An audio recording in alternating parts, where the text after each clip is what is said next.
क्या हो अगर एक ही दिन में दुनिया के अलग अलग कोनों में सब कुछ एक साथ गलत होने लगे। आज हम एक ऐसे ही दिन की पड़ताल करने वाले हैं जब दुनिया एक साथ कई बड़े संकटों से घिर गई थी। वो तारीख थी 4 फरवरी 2026। और यकीन मानिए ये कोई मामूली दिन नहीं था। ये एक ऐसा दिन था जब सच में ऐसा लगा जैसे दुनिया ने अपनी सांसें थाम ली हों। हर तरफ से जो खबरें आ रही थीं वो एक बड़े तूफान का इशारा कर रही थीं। तो चलिए कहानी की शुरुआत करते हैं पहले संकट से। ये शुरू तो हुआ एक डिप्लोमैटिक यानी कूटनीतिक मामले से, लेकिन देखते ही देखते ये एक बड़े आर्थिक संकट में बदल गया। और इसकी चिंगारी उठी अमेरिका से। उन्होंने अचानक H-1B वीजा की फीस 200% तक बढ़ा दी। सोचिए 200%। ये फैसला सीधा सीधा भारत के IT सेक्टर के दिल पर एक चोट जैसा था। अब भारत इस पर चुप बैठने वाला तो था नहीं। जवाबी कार्रवाई बहुत तेज और साफ थी।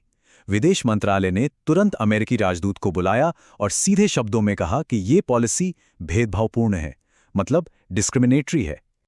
और इसका असर वो तो फॉरेन शेयर बाजार में दिखने लगा।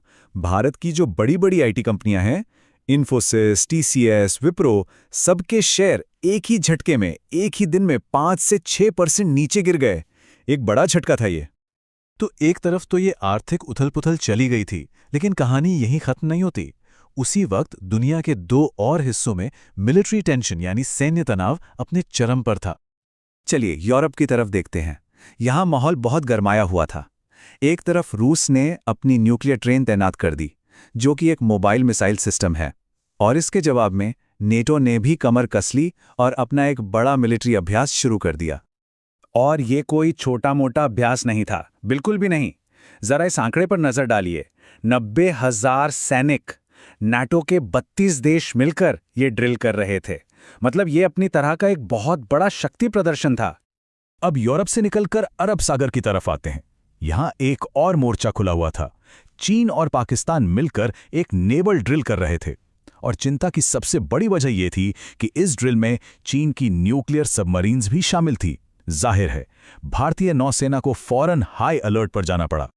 तो देखिए, जमीन पर तो हालात बिगड़ ही रहे थे, लेकिन उसी वक्त आसमान से, मतलब अंतरिक्ष से, एक ऐसा खतरा हमारी तरफ बढ़ रहा था जिसका असर किसी एक देश पर नहीं बल्कि पूरी दुनिया पर होने वाला था। ये खतरा था एक सौर तूफान, और कोई ऐसा वैसा तूफान नहीं बल्कि G5 कैटेगरी का। नासा ने इसे लेकर चेतावनी जारी की थी। अब G5 का मतलब होता है सबसे खतरनाक लेवल। खुद नासा के शब्दों में कहें तो ये एक विनाशकारी घटना हो सकती थी जो हमारी पूरी टेक्नोलॉजी को ठप कर सकती थी। और मामला कितना सीरियस था इसका अंदाजा इस बात से लगाइए कि इस तूफान को धरती से टकराने में 24 घंटे से भी कम का वक्त बचा था। खतरा किस पर था? हमारे ग्लोबल GPS पर, सैटेलाइट्स पर, और तो और हमारे पावर ग्रिड्स पर भी। सब कुछ ठप हो सकता था।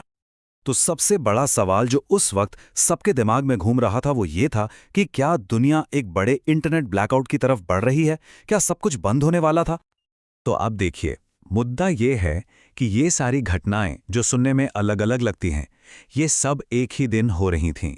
ये मिलकर एक परफेक्ट स्टॉर्म जैसा बना रही थी, एक ऐसा वैश्विक बवंडर जिससे निकलना बहुत मुश्किल लग रहा था।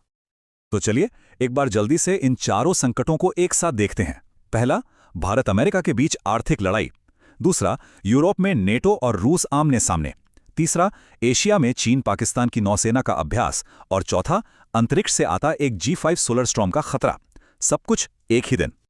एक दिन, 4 बड़े संकट। ये सोचने पर मजबूर करता है ना कि हमारी ये दुनिया जो टेक्नोलॉजी और व्यापार से इतनी मजबूती से जुड़ी हुई है, वो असल में कितनी नाजुक है।